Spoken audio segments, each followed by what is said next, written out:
All right, everybody. So AP Physics. If you have not received a reminder for the AP Physics 1 mock exam, grab a paper from my desk. It's going to be Saturday, March 23rd, 7:45 a.m. It's going to be in conference rooms A and B. So be there.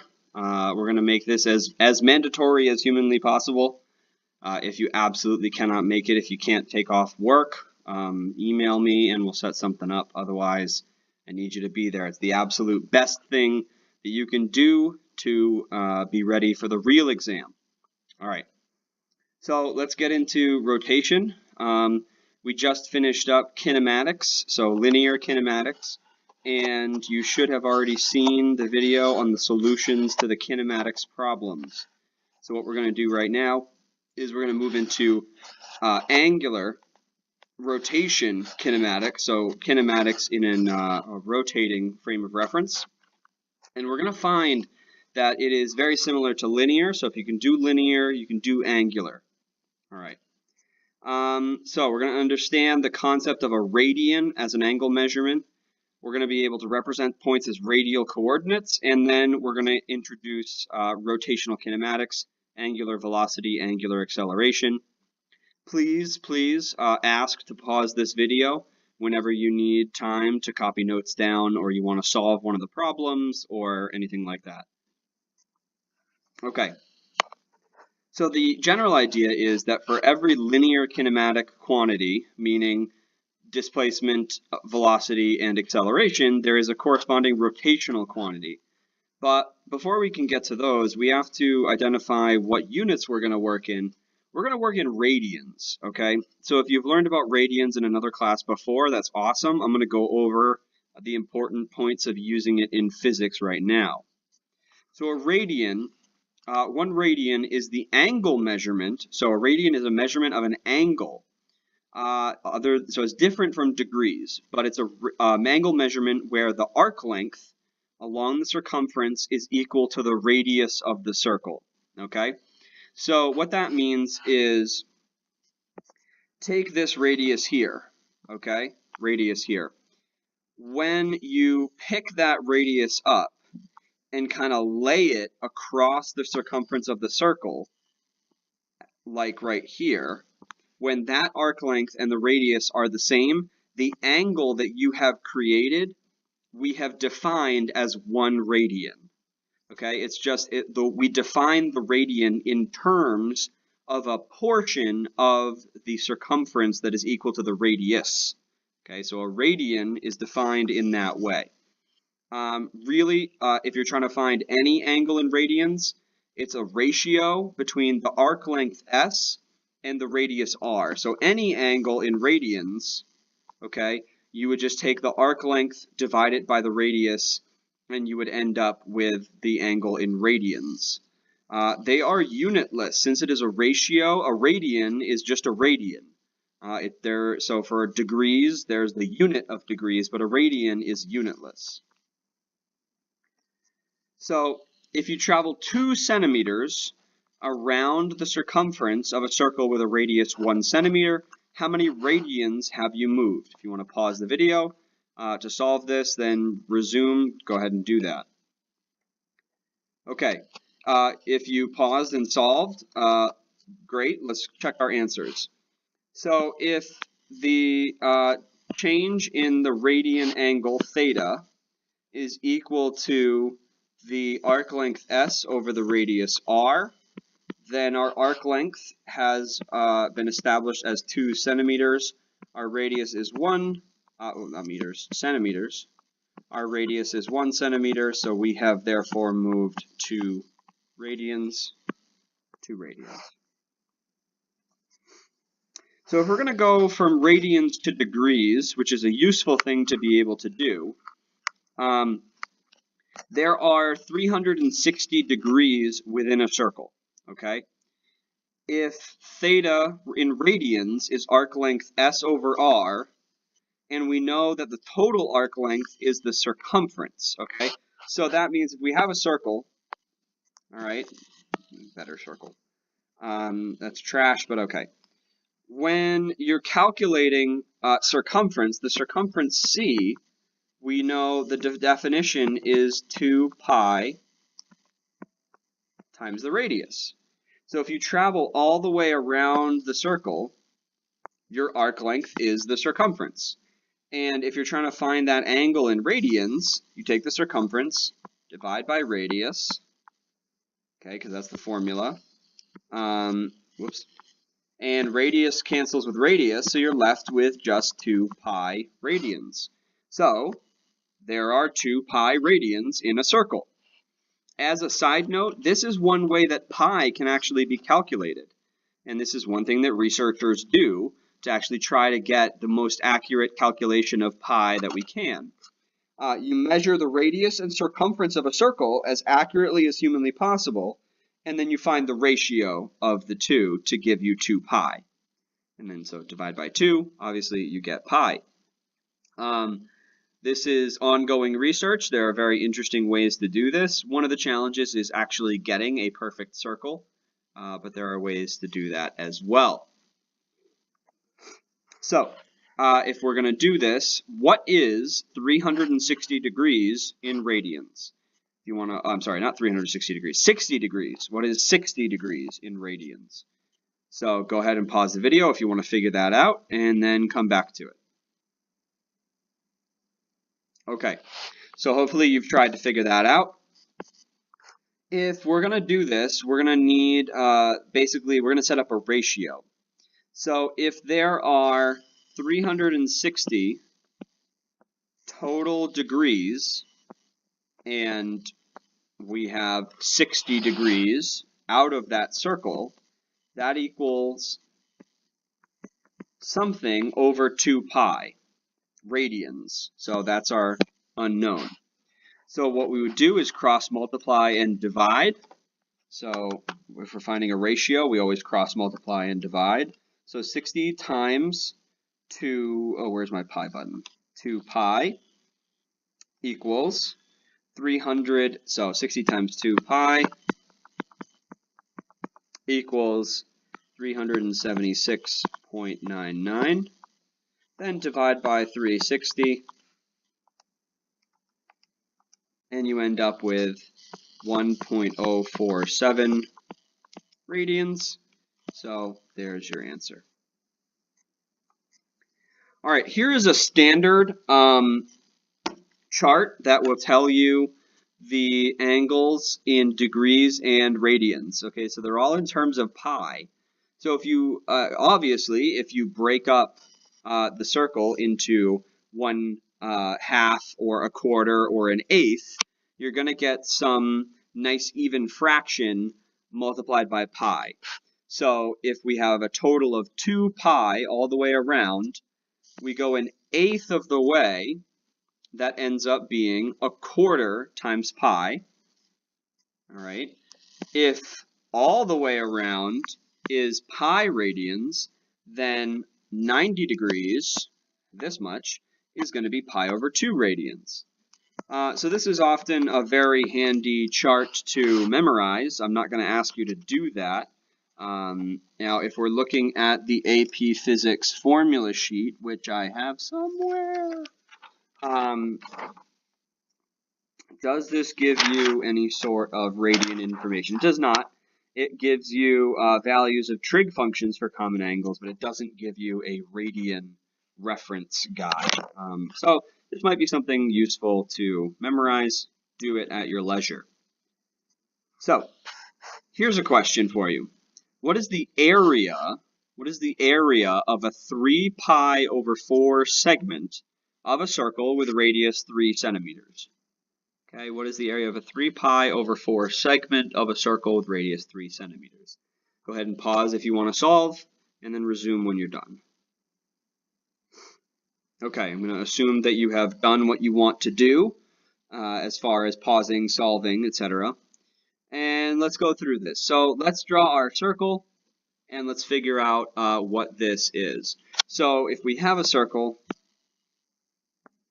and we go 3 pi over 4 radians around. So what 3 pi over 4 is, we can determine by going halfway around the circle. So if we go halfway around the circle, that is pi. So if we're breaking this up, pi is halfway around. Pi over 2 is here, which is equal to 2 pi over 4. That means that 3 pi over 4 is somewhere in here. In fact, it is exactly the bisector of pi and pi over 2. So that means what? What does that mean about our circle? It means that we have gone 1, 2, 3 eighths of the way around the circle, okay? So that means 1, 2, 3, 4, 5, 6, 7, 8 eighths gives you a full circle. So we are at 3 over 8 times the total area will give us the area of that particular segment. So to find the total area, we know area is pi r squared. So that means our area is pi times 3 squared, which is, as we know, 9 pi, times 3 over 8 will give you a whopping 9 times pi times 3 divided 8. Boom. A whopping 10.6 centimeters squared. There's your answer. Okay, now we're getting into it. To convert from rectangular coordinates to polar coordinates. So polar coordinates, first of all, are just another way to identify a point on a plane. Okay, it's another way to identify a point on a plane. Plane meaning x and y flat grid. And so what you could do is you could say, okay, I know x and y tell me, if I'm looking at an actual grid, okay, looking at an actual grid, x and y coordinates tell me how far to go along the x-axis, and then how far to go up the y-axis, and that represents a point. We can do this in another way. We can say, all right, I know that there are 2 pi radians all the way around this circle. So you can draw a circle in the xy plane, and then you can go all the way around it. If we were to say start a infinitely long line and have it sweep out 2 pi radians, we would cover the entire xy plane. So if we start at the x-axis, which we always do, what we would do is you would identify how far in radians you have gone. So if I start at the x-axis and I sweep up to the point, I have now swept out an angle theta in radians. If I then identify the radius r from the origin, I have now exactly identified that point. It is an exact angle from the positive x-axis and an exact distance from the origin. So that actually represents the same point. You can have it in xy coordinates, or you can have it in polar coordinates, what were called polar. And polar coordinates are always written in the form r, comma, theta. Okay, let's go back. So to convert from rectangular to polar coordinates, I'm not going to show you the derivation. I hope that you would be able to figure it out using your knowledge of trigonometry. If you're curious about that, you can look up the derivation, or you can email me, and maybe if I'm feeling generous, I will make a video on it. But these are the key pieces of information that you're going to need right here. So if you have x and y, okay, the radius is going to be the square root of x squared plus y squared. And that just comes from the fact that, as you can see here, x and y are the two legs of a right triangle. Since x and y are perpendicular, they make a right angle. And the radius r is the hypotenuse. So you're literally just using the Pythagorean theorem. So we also have arctan of y over x, which arctan is actually the same thing as tan inverse. And the reason for that, very quickly, is because, again, x and y are the two legs of a right triangle. And the angle theta can be calculated through tangent. And then x and y, again, they are the legs of a triangle. So you can use sine and cosine to figure out their value. Okay, so what I would like you to do is to convert 4, 5 from rectangular to polar, meaning rectangular x, y, and then 5 pi from polar to rectangular. So that would be r theta. Okay, pause, see if you can accomplish that, and then resume. Okay, so let's do the first one. So 4, 5 from rectangular to polar. So we know that, first of all, if we draw a nice grid, come on, grid. Why is my pen not working? Don't die on me now. Okay. Grid, yes. Okay, 4, 5 is 1, 2, 3, 4, 1, 2, 3, 4, 5, somewhere up here. All right, awesome. So we know that that can make a nice little triangle. This little right angle right there. So let's turn that into polar coordinates. The radius is the hypotenuse of that triangle. So if we have legs 4 and 5, r is going to be the square root of 4 squared plus 5 squared, which, if you do it out, comes out to be, and square root, 6.4, and we didn't give this a unit, so it's just going to be 6.4-ish. There's some other decimals tacked on there. And then we have theta being tan inverse of y over x. So if you do that out, you get y5 divided by 4. And you get, oh, hold on, I'm not in radian mode.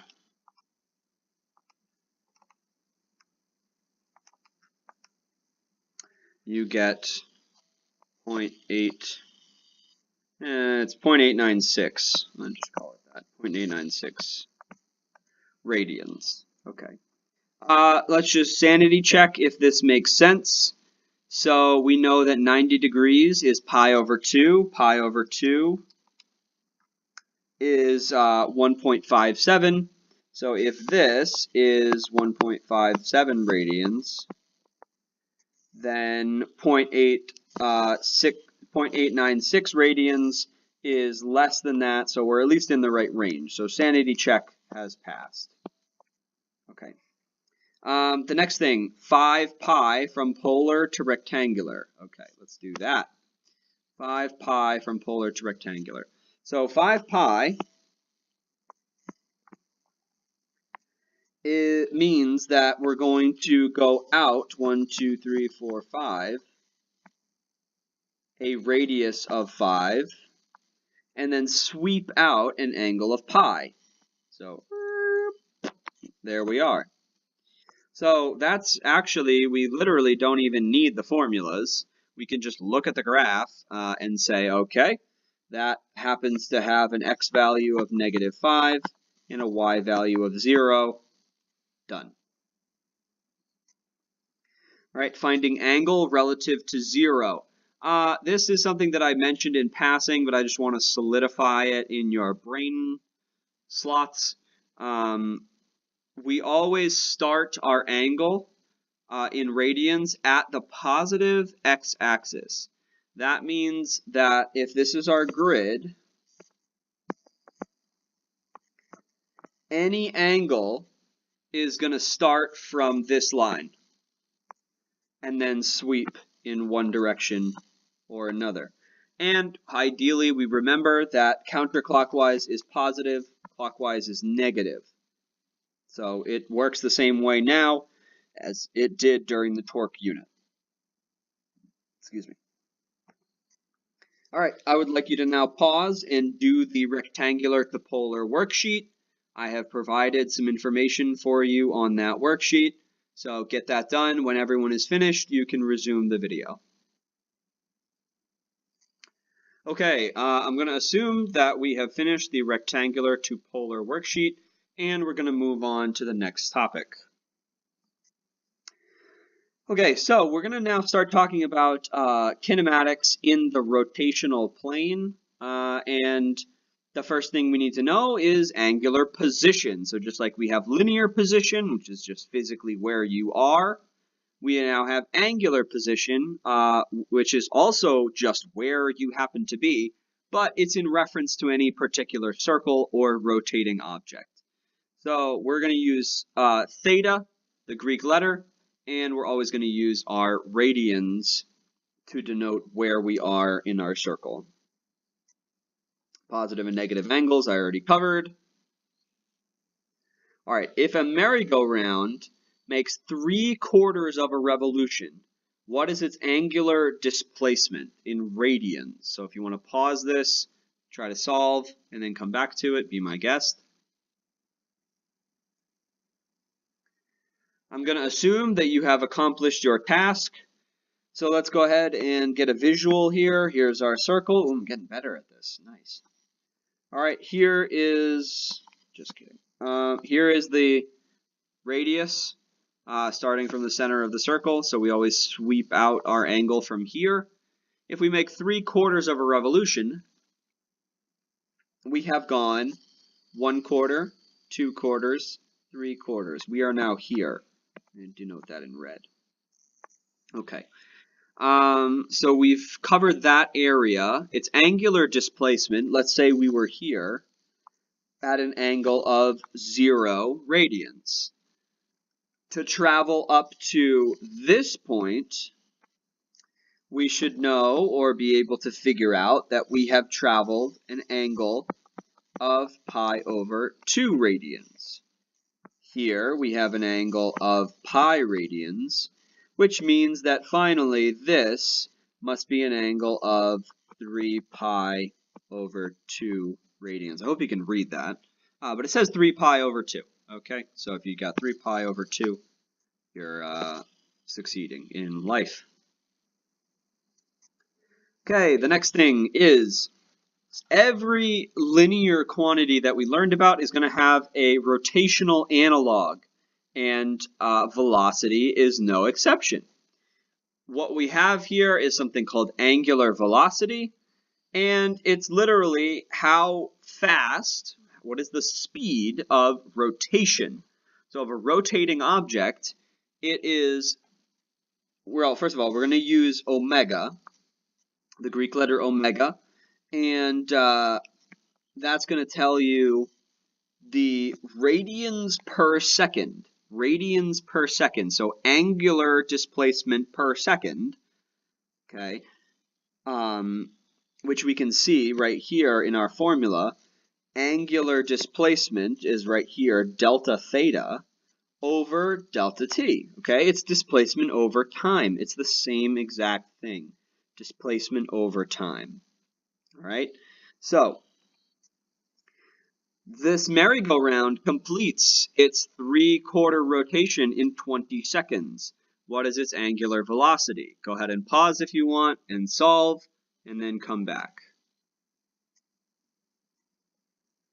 All right, I'm going to assume everybody has solved the problem who wants to.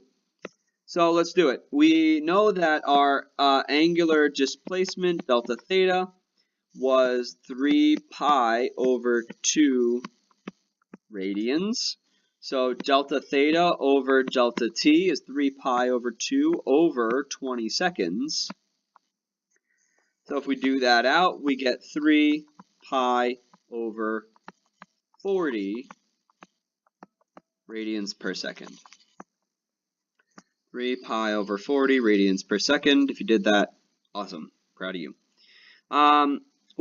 So just as a note, I will most of the time leave things in terms of pi. So I'll leave pi as pi and just give it a ratio or a fraction coefficient. Okay. A cliff diver backflipped off of a 50-meter cliff and is able to do 4.5 rotations before entering the water. What is the angular velocity of the diver mid-dive? This is a very interesting problem because it is kind of a two-step situation. You need to figure out how much time it takes to travel the 4.5 rotations before you can actually solve. So why don't you go ahead and give this your best shot. This is a harder problem, and then we'll come back to it and discuss. Ready, set, go. Okay, we're back. And what we're going to do is, first we need to figure out the time. So to figure out time, we're actually going to do linear kinematics. Let's assume that this is our cliff. Here is our courageous diver, and he is going to jump and fall a total of 50 meters. So to get the time, what we're going to need to do is say, all right, I know that the linear displacement is 50 meters. Gravity is our acceleration, negative 9.8 meters per second squared. And I want to know the time. We also know that the initial velocity is 0 meters per second because we start stationary on the top of the cliff. So that means that what we can do is use delta x equals vx0t plus 1/2 a t squared, where vx is 0, so vxt goes to 0. Delta x is 50 plus, equals 1/2 9.8 times t squared, divide by 1/2 times 9.8.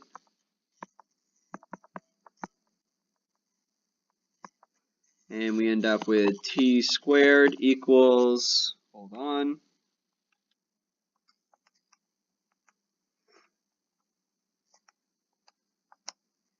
call it 2, square root, and we end up with a time of 3.19 seconds. Cool. We have a time of 3.19 seconds. We do, in our flipping, 4.5 rotations, so 4.5 times 2 pi. 4.5 times 2 pi.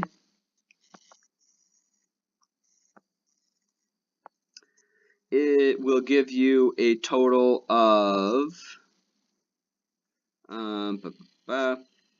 you get, so each rotation 4 times 2 pi is 8 pi, plus 1/2 of 2 pi is 1, so 9 pi radians per 3.19 seconds.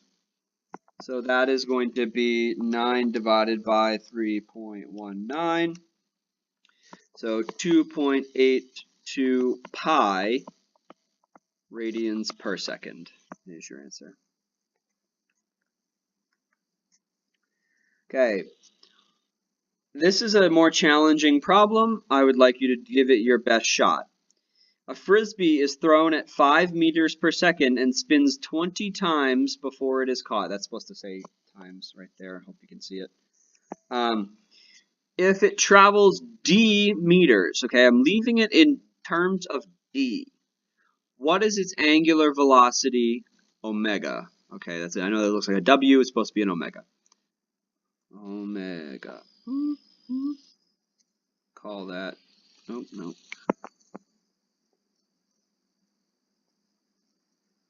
Call it good. Okay. If you want to pause and solve and then come back, now would be the time to do so. All right, we're back. So we know that linear velocity is displacement over time, meaning if we scramble things around a little bit, we get time as displacement over velocity. So our time is actually going to be d over 5. Okay, see how I substituted those things in there? If it spins 20 times in d over 5 seconds, 20 times 2 pi, so 20 times around the circle times 2 pi radians gives you 40 pi radians over d over 5 seconds will end up giving you 40 times 5 pi radians over d seconds, or 200 pi over d radians per second. And I'm almost 100% sure that I did that correctly. If I didn't, just email me and be like, hey, you're stupid. All right, now I would like you to accomplish the angular velocity worksheet. When you have done so, you can come back to the video and we will continue on with our lesson. Okay, I'm going to assume that everyone has finished the angular velocity worksheet, and we are going to carry on. The next concept that we need to talk about is angular acceleration. So just like there is angular velocity, there is also angular acceleration. And angular acceleration, we're going to use alpha as the Greek letter that represents it. It has a direct analog to linear kinematics. If acceleration A is delta v over delta t, okay, change in velocity over change in time, angular acceleration, by the same token, is omega over t, or change in angular velocity over time. And the units of angular acceleration are going to be radians per second squared.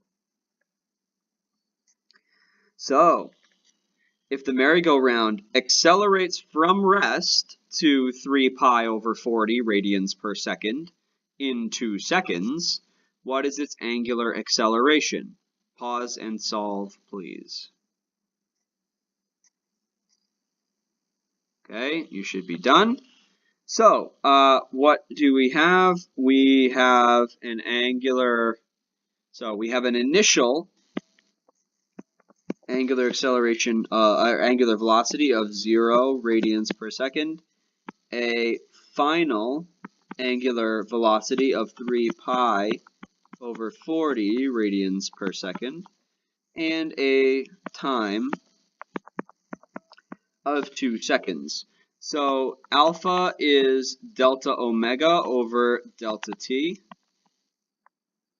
That equals 3 pi over 40 over 2 radians per second over seconds, which gives us 3 pi over 80 radians per second squared. All right. So if we want to look at our chart here, just to make sure everybody's on the same page, displacement has now one way to call linear kinematics is also translational kinematics. I stole this from another teacher. Don't tell. Translational quantities are the linear quantities, so linear, and rotational are angular. So displacement has x and theta, velocity has v and omega, acceleration has a and alpha, time is always t. There is no angular time. That is not a thing. It is just time. Okay, so we're going to translate from linear kinematics into angular kinematics. It's so straightforward. We're literally just going to replace the linear quantity with the angular quantity. V goes to omega. V0 goes to omega 0 plus A goes to alpha. T stays T. And voila, we have just constructed a rotational kinematic equation. Hooray us. So I have put together the exact translations of all of the kinematic equations.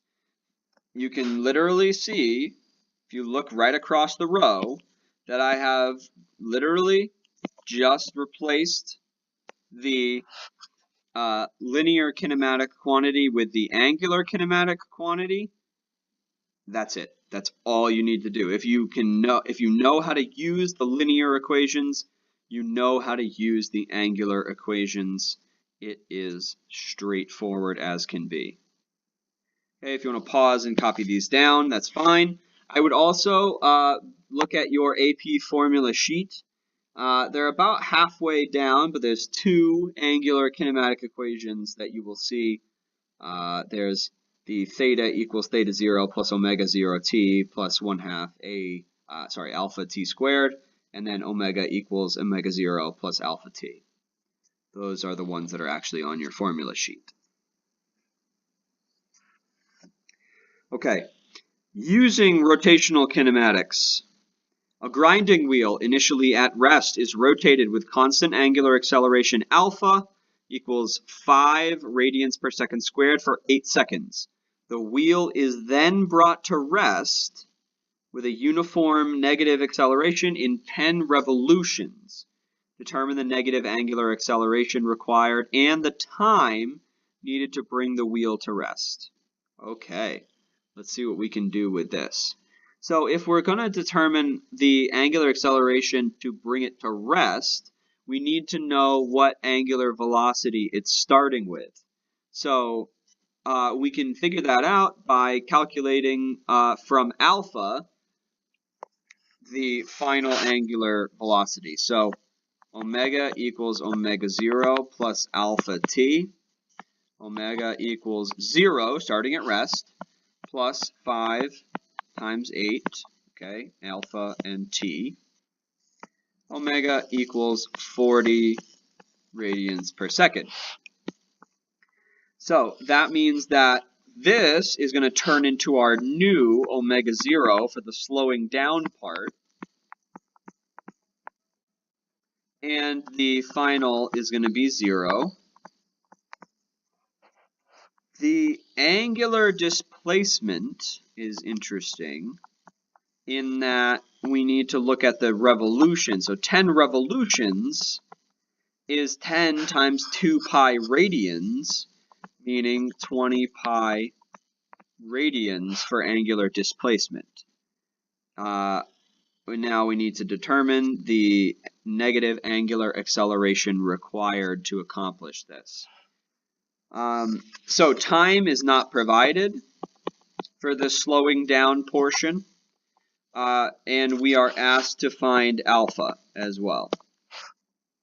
So one of the easiest ways to do this is, since we're not given time, we can maybe think, oh, maybe I'll use the equation that does not contain time.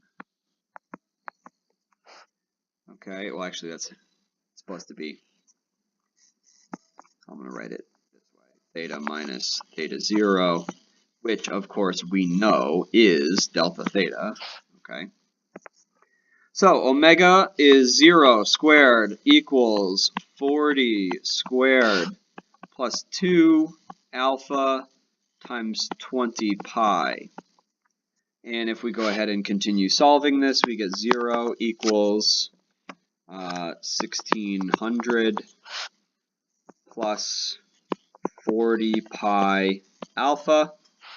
So negative 1600 equals 40 pi alpha. And let's go ahead and do that. And I ended up with an alpha of negative 12.7-ish radians per second squared. Okay, there's that. Now we need to know the time. What is the time? So what we know is that we have omega equals omega 0 plus alpha t. We know all of those things except for time now.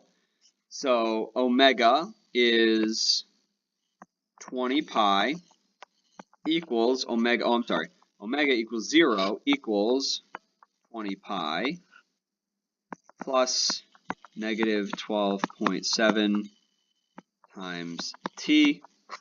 So subtract over 20 pi equals negative 12.7 t, giving us a t if we divide out. So 20 times pi divided by 12.7 gives us a whopping 4.95 seconds. So our two answers are here and there. All right, I would now like you to do the rotational motions problems. Rotational motion, not motions, motion problems. And come back when you are finished. Oh, before you go, these I did not solve all of them out for this video. So please email me and let me know if you have any super important, specific questions. Like if you guys don't agree on an answer and you want to check with me, I can do that out and kind of send somebody a link to a video with the solution. All right, so good luck. Okay, I'm going to assume that you're back and that we can move on. So let's do so. So review radians. An Olympic diver completes 2.5 flips before entering the water. How many radians has the diver rotated? Go ahead and think. Pause if you need. And I'm assuming that you have resumed.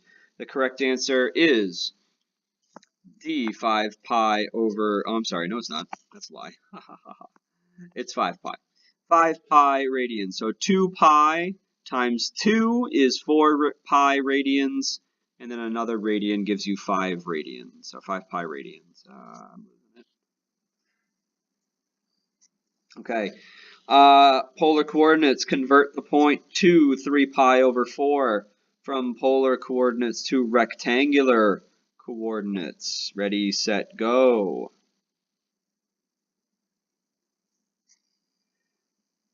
Okay, I'm going to assume that you have paused and have resumed.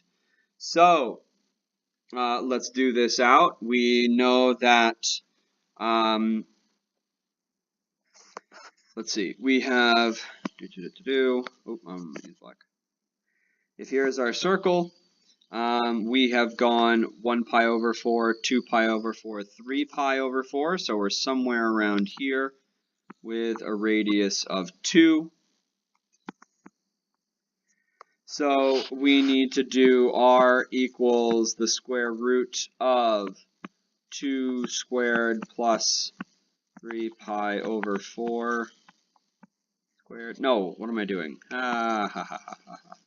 Lies. We make our little triangle. Okay. Here's x, here is y. So, here's theta. X is going to be r cosine of theta, which gives us 2 times the cosine of 3 pi over 4. So that is, so 2 times cosine of 3 pi over 4 gives you an x of negative 1.41. And then y being r sine of theta gives you a whopping 2 sine 3 pi over 4. A nice round 1.41. Okay, so there's your answer. Hooray for all of us.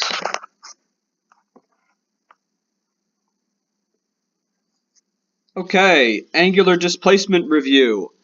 Point A is at angular position 7 pi over 4. Point B is at angular position pi over 4. If you travel from point A to point B clockwise, what is the angular displacement? So go ahead and pause, and then we will come back. All right, I'm going to assume that you have tried to solve. First of all, we can eliminate two answers because clockwise means negative, and we have gone all the way around, giving us negative 3 pi over 2 radians. Next, angular velocity.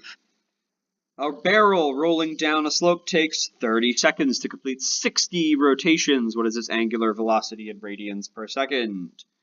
So, pause and then resume. I will assume that we have done the problem. 60 rotations times 2 pi radians gives us 120 pi radians over 30 seconds gives us 4 pi radians per second. Come on. Wonderful. All right, angular acceleration. A baseball pitching machine used in batting practice uses flywheels. You turn on the machine and the flywheel starts from rest and reaches 50 revolutions per second. Oh, interesting.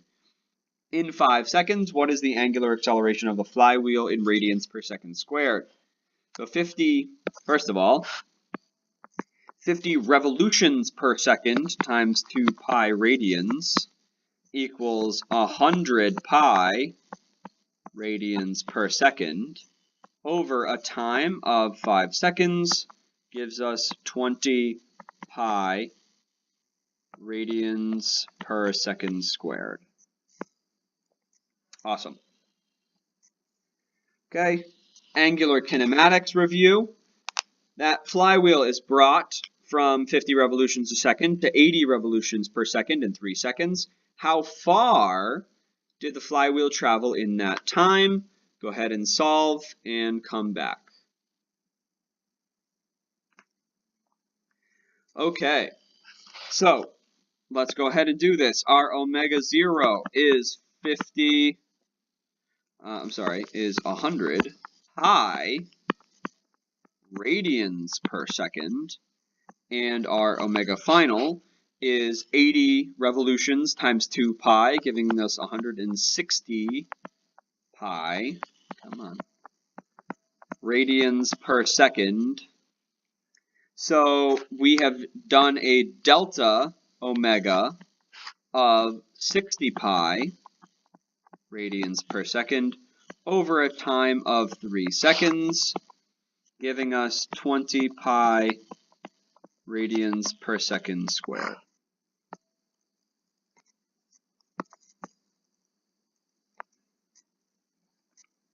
Okay, we'll do this quick. Angular displacement to linear displacement is very simple.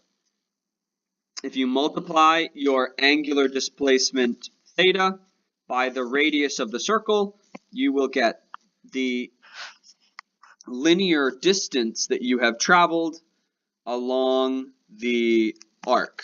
You'll get the linear distance that you have traveled, the physical distance, not, be careful, not the linear displacement, okay? So the reason I say that is because let's imagine we have point P and point P1.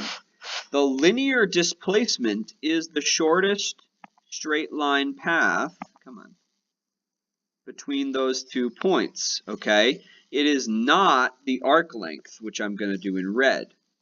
This is the arc length, and that is what the formula will tell you. Oh, for fuck's sake. That is what the this formula will tell you is delta S, the arc length, not the actual displacement. Okay, so a circle goes through 3 pi over 4 radians of rotation. How far does a point on its circumference travel? This is very straightforward. Okay, your delta S is delta theta times R. So we have 3 pi over 4 times 2 meters, giving us a total arc length distance of, what, 3 pi over 4? Okay, so 3 pi over 2. And that would be meters. 3 pi over 2 meters.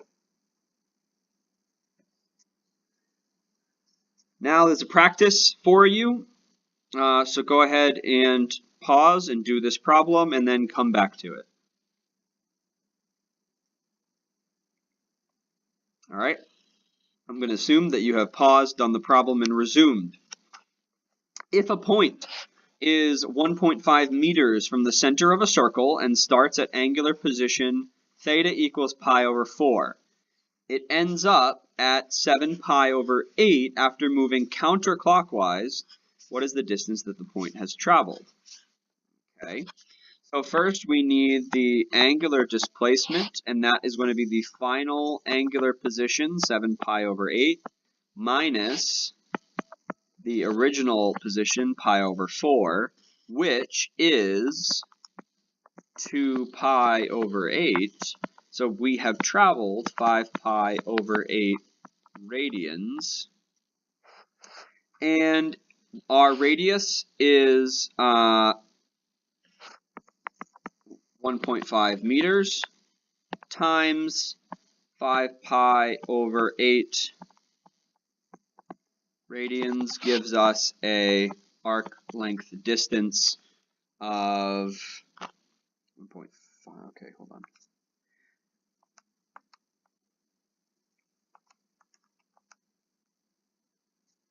Okay, that gives us a total of 8.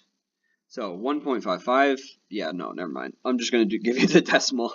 It is 0.9375 pi meters. Meters for distance. Kaboom.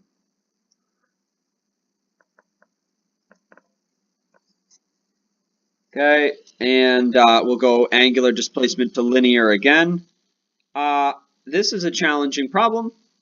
If a circle has circumference c, it moves through an angle theta. Please derive an expression for the distance a point on the edge of the circle travels in terms of circumference, theta, and pi. So go ahead and try that.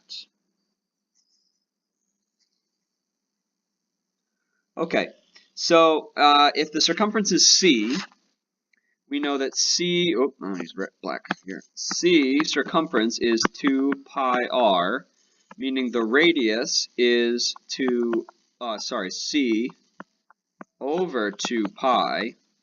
We move through an angle theta, so arc length is angle theta times radius, meaning it is theta c over 2 pi will give you the distance from the point on the edge.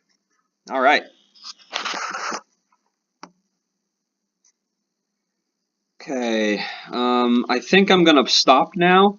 It's been about an hour, so I think we're going to pick up the next video on this slide. Okay, so find the next video, pick this up, and we will carry on.